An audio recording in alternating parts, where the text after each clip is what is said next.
부모가 자녀들에게 기대하시는 삶이 있듯이 하나님도 우리에게 기대하시는 삶이 있습니다. 그 삶을 우리는 하나님의 뜻이라고 말합니다. 예수님은 하늘 아버지의 뜻을 행하시는데 평생 그 뜻에 맞추어서 살아내셨습니다. 요한복음 6장 39절의 말씀을 보겠습니다. 예수께서 하늘 아버지로부터 부여받으신 뜻이 무엇인지, 그 뜻 안에서 살으셨는데 그 뜻이 무엇인지 요한복음에서 예수님은 고백하셨습니다. 같이 보십니다. 나를 보내신 이의 뜻은 내게 주신 자 중에 내가 하나도 잃어버리지 아니하고 마지막 날에 다시 살리는 이것이니라. 예수님의 사명은 자기 곁에 다가온 그 사람들, 그들에게 말씀을 전하시고 또 전하시는 그 말씀을 듣고 들은 말씀을 깨닫고 깨달은 대로 살아가는 사람들을 끝까지 보호하십니다. 한 영혼도 버리거나 잃어버리지 않게 하시려고 예수님은 최선을 다하여 살으셨습니다. 그 가운데 하나님의 뜻이 무너질 그런 위기 상황도 있었습니다. 예수님이 따르는 사람들이 많아지니까 사람들은 이 사람들을 통해서 당신의 뜻 이루시길 원합니다. 왕이 되시기를 원합니다. 그렇게 요청하는 사람들이 있었고 제자들도 그것을 기대하면서 따랐음을 볼 수 있습니다. 그런데 예수님은 이런 상황 때마다 마음을 계속 비워내셨는데 매일 아침 이른 시간과 하루 일과가 맞춰지면은 밤늦도록 기도하시면서 자기 안에서 올라오시는 그 욕심을 포기하십니다. 그리고 용맹정진, 매일매일 다음 날은 용맹정진 하심으로 출발하신 그런 삶을 볼 수 있습니다. 예수님의 사명은 우리로 하여금 당신께 가까이 오게 하시고 가까이 온 모든 사람들을 잃어버리지 않는 것, 버리지 아니하실 뿐 아니라 잃어버리지도 않으시려고 애쓰셨다는 것입니다. 뿐만 아니라 우리 모두도 하나님의 뜻을 가지고 있습니다. 각자에게 허락하신 뜻이 있는가 하면 우리 모두에게 공통적으로 부여하신 하나님의 뜻이 있습니다. 그게 바로 6장 그 다음 40절의 말씀에서 우리는 그것을 찾을 수 있겠습니다. 내 아버지의 뜻은 아들을 보고 믿는 자마다 영생을 얻는 이것이니 마지막 날에 내가 이를 다시 살리리라. 예수님께서 우리에게 말씀하신 너희를 향한 하나님의 뜻이 있는데 그것은 바로 나를 보고 나를 믿는 것이다. 우리가 영생을 얻기 위해서 무엇을 특별히 행할 것이 아니고 그냥 나를 보고 보는 그대로 믿는 것이 영생을 선물로 받는 길이다. 우리 모두는 예수님을 바라보고 그분을 믿는 것입니다. 이것이 우리 모두에게 허락하신 하나님의 뜻입니다. 모든 사람들에게 공통적으로 허락하신 하나님의 뜻입니다. 우리가 이 뜻을 잘 이루어가기 위해서 예수님께 잘 붙어 있어야 되고 또 예수님께 잘 붙어 있으면 우리의 믿음은 떨어지지 않게 됩니다. 그렇게 믿음이 점점 깊어지면 깊어질수록 우리는 하나님께 가까이 가는 것이 되고 그래서 혈연 관계에서 점점 이렇게 자유로워지게 됩니다. 그런 경험 해보셨습니까? 신앙생활을 오래 하는 연조가 중요한 것이 아니고 믿음이 깊어져서 하나님께 가까이 가는 것이 중요합니다. 그런 관계 안에서 세상에 있는 모든 집착하는 것으로부터 자유로워지는 것을 경험할 수 있다는 것입니다. 그 하나는 혈연의 관계로부터 자유로워진다는 것은 바로 내 중심에 예수님이 들어오신다는 겁니다. 사실은 예수님이 내 안에 살아계시지만은 그분을 내 중심에 두시지 않고 살고 있었는데 혈연 관계로부터 자유로워지면은 우리는 예수님을 내 중심에 모시게 됩니다. 그것을 본인이 인식할 수 있습니다. 그것은 바로 새로운 가족 관계로 돌입하는 것입니다. 신앙 공동체 안에 들어오는 것인데 신앙 공동체 안에 들어와 있음에도 불구하고 예수님을 중심으로 한 새로운 이 가족 관계를 맛보지 못하는 사람들이 참 많이 있습니다. 그래서 어느 날 가나안 교인들이 보통 100만 명이라고 하는데 통계를 이렇게 좀 다르게 통계하는 사람들은 500만 명도 될 수 있다. 그렇게 말합니다. 과연 교회가 신앙 공동체로서 새로운 가족 관계로서 정체성을 잘 유지했다면은 과연 사람들이 예수님을 떠날 수 있을까요? 신앙 공동체를 떠날 수 있을까요? 예수님이 당신의 뜻을 이루어 가실 때 특히 고향 사람들에게 그 뜻을 잘 펼치기를 원하셨습니다. 갈릴리, 가버나움 이런 고향의 사람들이 하나님의 뜻을 받아들이기를 원했습니다. 그런데 오늘 12장 앞에 1절부터 쭉 나오는 내용은 고향 사람들을 위해서 귀신 들린 한 사람을 치료하십니다. 귀신 들려서 말을 잘 못하는 사람을 귀신을 쫓아내서 이제 말을 하게 하십니다. 이런 상황을 바라보는 사람들은 놀라죠. 그들은 굉장히 놀랐습니다. 누가 이 일을 할 수 있느냐? 귀신 들린 사람을 쫓아낼 수 있는 이 능력이 어디로부터 오느냐? 이 일을 행하시는 예수님에 대해서 상당히 놀라워하면서 바라보았을 때 예수님을 보자 그들의 반응은 다윗의 자손 아니구나. 다윗의 자손이구나. 이렇게 이제 반응하게 됩니다. 이건 무엇이냐면은 우리가 너무 잘 알고 우리 친족 중에 있는 요셉과 마리아의 아들 예수가 아니냐. 우리가 그의 성장 배경을 잘 알고 있는데 설마 성령께서 이 예수에게 능력을 행하실까? 설마 이 예수에게 그 능력을 나타내실까? 그렇게 의심을 이제 하게 했습니다. 그러면서 예수님을 통해서 나타나는 이 성령의 능력을 그들은 귀신의 왕 바알세불의 능력을 덧입어서 예수님이 지금 고쳤다라고 그렇게 받아들이고 예수님을 배척합니다. 중요한 것은 그럼에도 불구하고 예수님은 배척하는 그들을 인하여서 낙심하지 아니하시고 자신에게 다가오는 그 사람들을 향하여서 그들과 함께 하기를 원하셨습니다.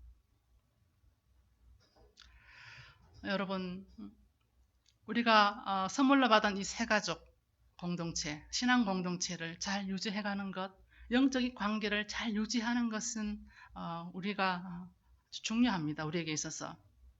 이럴 때 이것을 잘 유지하기 위해서는 그 사람, 신앙 공동체 안에 같이 속해 있는 그 사람의 과거가 어떠한 삶을 살았든지 그 과거의 삶에 대해서 기억을 비워드려야 됩니다. 비워야 됩니다.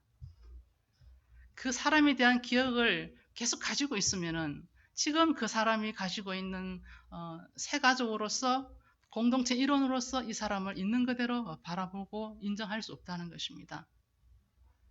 그래서 교회 안에서 우리가 지낼 때 이 사람의 그 과거를 충분히 알죠. 그죠? 뭐 10년, 20년, 30년 지내다 보면은 그럴 때 그 사람의 과거를 계속 떠올리지 말라는 겁니다. 지금을 바라보시고 지금을 인정해 주시라는 겁니다.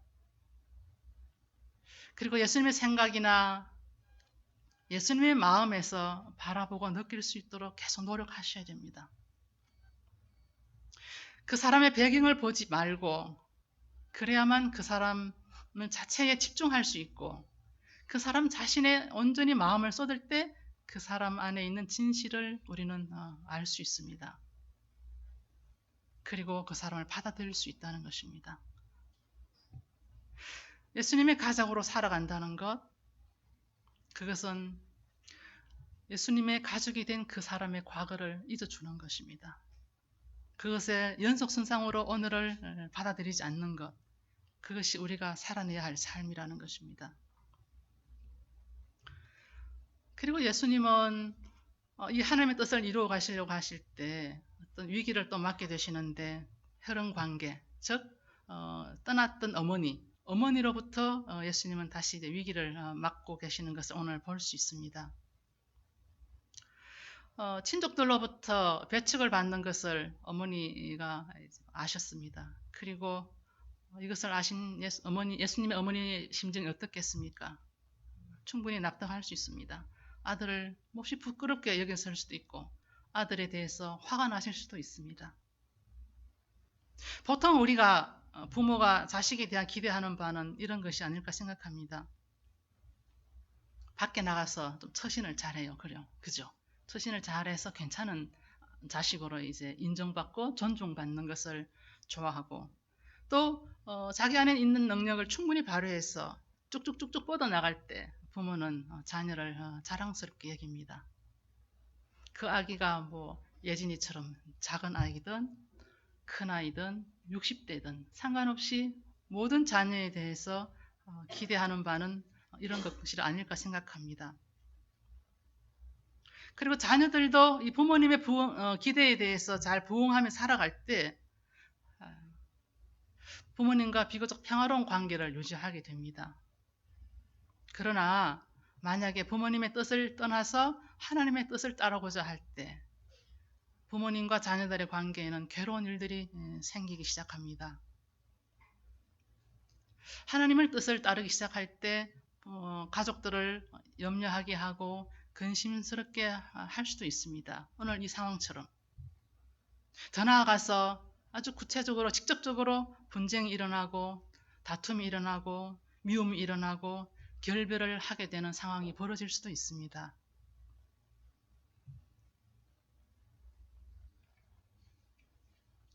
이럴 때 우리는 어떻게 해야 하겠습니까? 마리아는 이럴 때 예수님, 자기 아들을 이미 떠나보냈습니다. 공생애를 시작하실 때 떠났습니다. 그죠? 떠나보냈음에도 불구하고 밖에 나가서 이 자식이 부모를 부끄럽게 하고 배척받고 멸시받는 이 상황들에 대해서 어머니는 그렇게 용납할 수 없었고 그래서 이 아들 예수를 품의 자식으로 다시 되돌리려고 하셨습니다. 즉 마리아가 그 동생들과 같이 예수님을 찾아갔을 때는 붙들어 오려고 하는 거예요. 그죠? 도대체 나가서 하나님 일을 한다는 거 하면서 도대체 이게 뭐냐? 붙들어 오려고 하는 어머니의 마음이었죠. 다시 이제 데리고 오는 겁니다. 어머니가 아들의 그 일을 주도하고 싶으셨습니다. 그럴 때 예수님은 깨달으셨습니다. 오늘 46절에서 50절의 말씀은 그것입니다. 다시 내가 혈연 관계로 돌아가는 것은 아니다. 내가 떠났던 이 혈연의 관계, 이 관계로 돌아가는 것은 하나님의 나라가 축소되는 것이다. 그렇게 이제 받아들입니다. 46절에서 50절 말씀을 우리가 다시 한번 교독하겠습니다. 예수께서 무리에게 말씀하실 때에 그의 어머니와 동생들이 예수께 말하려고 밖에 섰더니 짜오되 보소서 당신의 어머니와 동생들이 당신께 말하려고 밖에 서 있나이다 하니 말하던 사람에게 대답하여 이르시되 누가 내 어머니며 내 동생들이냐 하시고 손을 내밀어 제자들을 가리켜 이르시되 나의 어머니와 나의 동생들을 보라. 누구든지 하늘에 계신 내 아버지의 뜻대로 하는 자가 내 형제요 자매요 어머니이니라 하시더라. 비움과 체험의 관계는 매우 신비롭습니다. 예수님은 혈연의 관계를 다시 해체하십니다. 이전에 해체했던 그 혈연의 관계를 다시 한번 확인시키시는데 이렇게 혈연의 관계를 다시 한번 해체시킬 수 있었던 예수님의 경험은 이런 것이 아닐까 생각합니다. 내가 이것을 비울 수 있었던 것은 지금 나와 함께 있는 이 무리들이 내가 비웠던 그 자리를 온전히 채워오다 넘치는 그것을 예수님은 경험하시는 것입니다. 우리가 비웠을 때 그 이상으로 채워지는 경험을 할 수 있는데 그것은 하나님의 일을 행할 때 하나님의 뜻을 위해서 우리 자신을 포기할 때 하나님은 우리가 알 수 없는 그 신비의 경험을 주십니다. 하나님의 나라를 사모해서 예수님 앞으로 나와서 그분을 바라보고 그분의 말씀을 경청하는 것, 이 사람들과 함께 하고 있는 이것이 얼마나 귀한지 예수님은 이제 발견합니다. 그들을 바라보실 때 예수님의 마음은 한 몸으로 바라보는 겁니다. 헬렌의 관계를 한 몸으로 여기셨다가 그것을 내려놓고 지금 여기 나를 바라보고 말씀을 경청하고 하나님을 사모하는 이 사람들이 예수님은 한 몸으로 다가왔다는 것입니다. 그래서 이 사람들을 결코 잃어서는 안 된다. 버려서도 안 된다. 그러한 예수님의 아주 간절한 마음으로 말미암아 예수님은 헬렌의 관계를 다시 떠날 수 있는 그런 경험을 하게 됩니다. 하나님의 뜻을 행할 때 예수님처럼 또 사도들처럼 실제적으로 가족을 떠나고 소유물을 다 버리고 따라가야 될 그런 필요가 있는 사람들이 있습니다. 예수님은 그렇게 필요하셨고 그래서 다 떠나셨고 12사도들도 그렇고 사도 바울도 그렇고 실제적으로 떠나야 될 것을 다 떠나야 될 사람들이었습니다. 그래서 그들은 하나님의 뜻을 이룰 수 있었습니다. 그러나 그 숫자는 지극히 소수입니다. 근데 오늘 우리 대부분은 실제로 버리라는 것보다는 버림의 그 정신을 가지고 따라가고 있습니다. 그렇잖아, 그죠? 버림의 그 정신조차도 따르기가 힘든 것이 우리인데, 그러나 우리가 주님을 따라간다고 했을 때 그 마음을 우리가 이제 받아들이는 것입니다. 그래서 내 가족에 대해서 집착하는 마음, 그것을 버리게 되면은 모든 사람이 내 안에 있음을 경험할 수 있다는 것입니다. 이것이 바로 예수님의 가족으로 들어가는 경험입니다. 교회 공동체 안에 들어와 있음에도 불구하고 사람들이 내 마음 안에 들어오지 않을 수 있습니다. 여전히 내가 다른 무엇에 붙잡혀 있을 때 그럴 수 있습니다. 그러나 정말 믿음으로 살아가는 사람, 그 사람에게는 이런 능력이 나타나게 됩니다. 공동체성이 약화되기보다는 어떤 갈등이 일어났을 때 공동체성이 약화되기보다는 오히려 공동체 의식이 점점 확장이 되어 갑니다. 어려운 일이 일어났을 때 믿음으로 살아가는 사람, 예수님을 가족으로 받아들이고 살아가는 사람은 내 가족 중심으로 또 내 일만 잘하면 돼. 내 부서만 잘하면 돼. 이렇게 하나님을 향하여서 확장되었던 그 의식과 그 삶의 자리를 축소시키지 않습니다. 근데 우리가 어려움이 있을 때마다 이런 유혹을 참 많이 받습니다. 그냥 자기 세계로 숨고 자기 삶의 자리로 이렇게 들어오고 내가 하는 일 속에 파묻히고 내가 좋아하는 사람들 속에 파묻히고 그렇게 함으로써 공동체로부터 후퇴하는 유혹을 많이 받고 또 그렇게 살게 됩니다. 하나님의 뜻을 따라 살아간다는 것, 믿음을 가지고 산다는 것은 갈등이 있을 때 나 중심으로 돌아가지 않습니다. 공동체를 향하여서 한 걸음씩 한 걸음씩 나아가기 위해서 몸부림치면서 그 벽을 뚫고 들어가게 됩니다. 이렇게 믿음의 공동체 안에 들어갔을 때 우리 마음 안에는 또 다른 변화가 있습니다. 그것은 바로 옆에 이 만남이 참 소중하게 여겨집니다. 그냥 주일날 와서 예배 드리고 예배 공동체니까요. 같이 예배 드리고 찬송하고 밥 같이 먹고 그냥 웃고 얘기 좀 인사하고 그냥 가는 그것으로가 아니라 그냥 그 만남이 좋아요. 공동체에 내가 들어왔느냐 들어가지 않느냐 그 표지는 지금 내게 다가온 이 만남이 정말 소중하게 여겨지는가. 이 만남을 인하여서 내 마음이 움직여지고 있는가. 그렇다면은 서로 양분을 주고 있는 관계라는 거죠. 그리고 그 관계 안에서는 생명을 서로 유지시켜 줄 수 있는 건강한 그룹으로 같이 성장할 수 있습니다. 교회라는 것은 예수님을 가장으로 하는 그런 새 가족이 됩니다. 보통 새 가족이 오시면은 새 가족부 따로 이렇게 만들잖아, 그죠? 근데 하나님의 나라라는 큰 틀 아래서 우리 모두가 다 예수님을 중심으로 한 새 가족의 사람들입니다.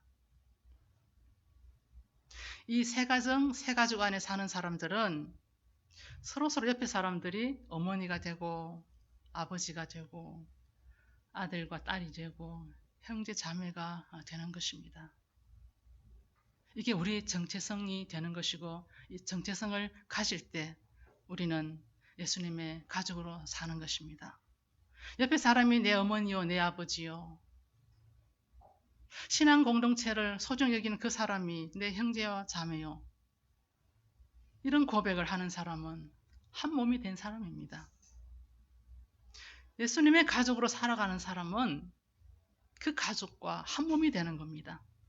그냥 보통 교회 공동체는 몸도 아니죠. 그 팔, 당신은 팔이요, 당신은 다리요, 당신은 손이요. 뭐 이렇게 이제 성경에 나와 있지 않습니까? 그렇게 각자 이렇게 따로 그렇게 우리를 설명했지만 사실은 예수님이 바라보는 우리는 하나님이 바라보시는 우리는 이 공동체는 우리는 다 한 몸이라는 겁니다. 이 한 몸이라는 것이 정체성입니다. 우리 정체성, 이 공동체 안에 한 몸을 이루는 것, 이게 우리 정체성입니다. 한 몸이 되는 것. 그랬을 때 이 정체성을 잘 살아내는 것이 우리의 소명인데 어떻게 이 한 몸의 삶을 잘 살아낼 수 있을까? 구체적으로 어떻게 사는 것이 한 몸으로 사는 것일까? 그것이 우리가 아주 구체적으로 보여져야 됩니다. 사실은 구체적으로 우리가 알 수 있습니다. 행복한 가정을 꾸미기 위해서 가족을 위해서 헌신하지 않습니까? 부모가 자녀를 위해서 또 자녀들도 부모와 행복한 가정을 이루기 위해서 어떤 헌신하는 모습들이 있습니다. 그것을 잘 보시면은 서로 어울려서 같이 밥 먹는 밥상 공동체를 만드는 사람이 있어요. 그죠? 밥상 공동체 잘 만드는 사람이 있습니다. 어떤 사람은 자기 안의 기쁨을 그냥 순수한 마음으로 그냥 가벼운 마음으로 그냥 함께 나눔으로써 웃음 공동체를 만들어가는 모습의 사람도 있습니다. 어떤 사람은 그 사람의 상황이 어떠하든지 간에 그 사람에게 축복하는 마음이 일어나서 그 사람에게 축복함으로써 그 사람과 화목한 화평한 집을 만들어가는 그런 모습의 사람도 있습니다. 어떤 사람은 봉사하는 거죠. 봉사하는데 계산하지 않고 봉사합니다. 네가 이만큼 하면 내가 이만큼 할 것이다가 아니고 내가 이만큼 했으니 너도 이만큼 해야 된다. 이게 아니고 계산하지 않고 그냥 섬기는 그런 모습의 사람이 있습니다. 이러한 모습들이 하나님의 나라가 실현되는 것입니다.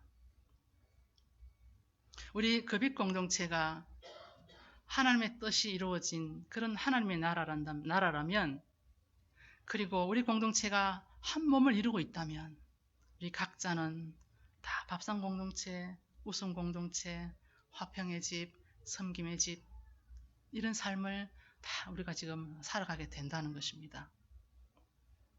예수님의 가족으로 살아간다는 것은 누가 먼저라고 이렇게 말할 수 없습니다. 당신이 먼저, 회장이 먼저, 그죠? 오래 믿은 사람이 먼저, 장로님이 먼저 이런 것은 없습니다. 누가 먼저라고 말할 수 없고 또 누가 먼저라야 된다고 판단하지 않습니다. 예수님의 가족으로 우리가 다 살아갈 때 그것은 다 같이 하는 겁니다. 다 같이 할 때 어울리게 되고 또 그 어울리는 공동체가 내 공동체가 되고 예수님과 한 몸이 된 내 실존이 되는 것입니다.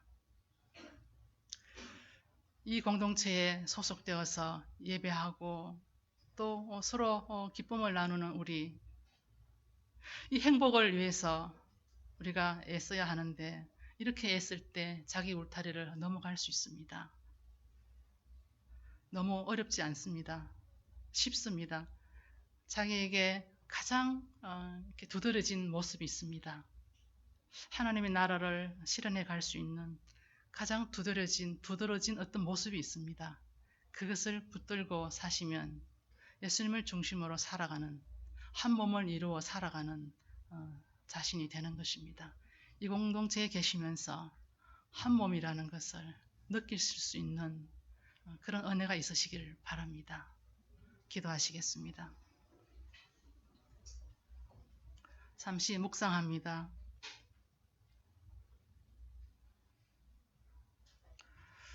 예수님의 가정, 또 예수님이 중심이 되어서 이루어진 교회, 그런 나라, 어떤 모습일까요? 제가 말씀을 드렸습니다. 그 외에 여러 모습들이 또한 있겠습니다. 그 모습을 살아내기 위해서 내가 어떻게 무엇을 할 수 있겠습니까?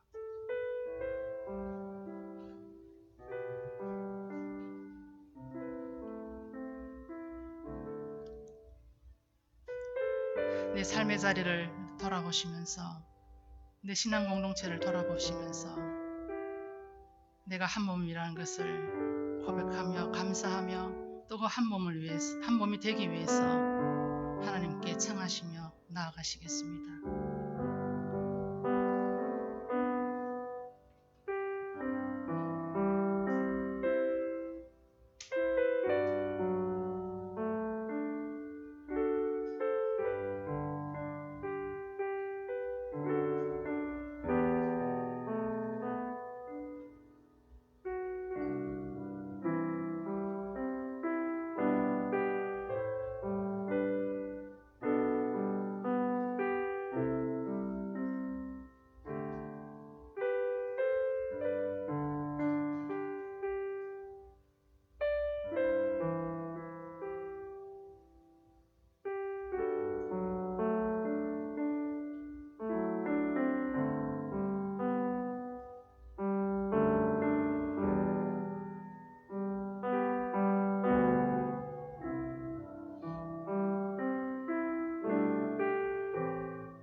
하나님 아버지, 저희들을 예수님의 새 가정으로 불러주셔서 감사드립니다.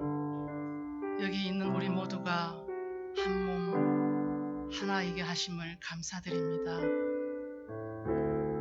이제는 사실은 그 작은 공동체로 자기 자신 안으로 돌아서지 않게 하시고, 우리 의식이, 공동체 의식이 점점 확장되어지게 하시고, 그래서 하나님의 마음에 닿을 수 있도록 도와주시고, 우리의 삶이 점점 확장되어서 예수님의 삶에 닿아갈 수 있도록 인도하여 주시옵소서. 우리 주 예수 그리스도 이름으로 기도하옵나이다.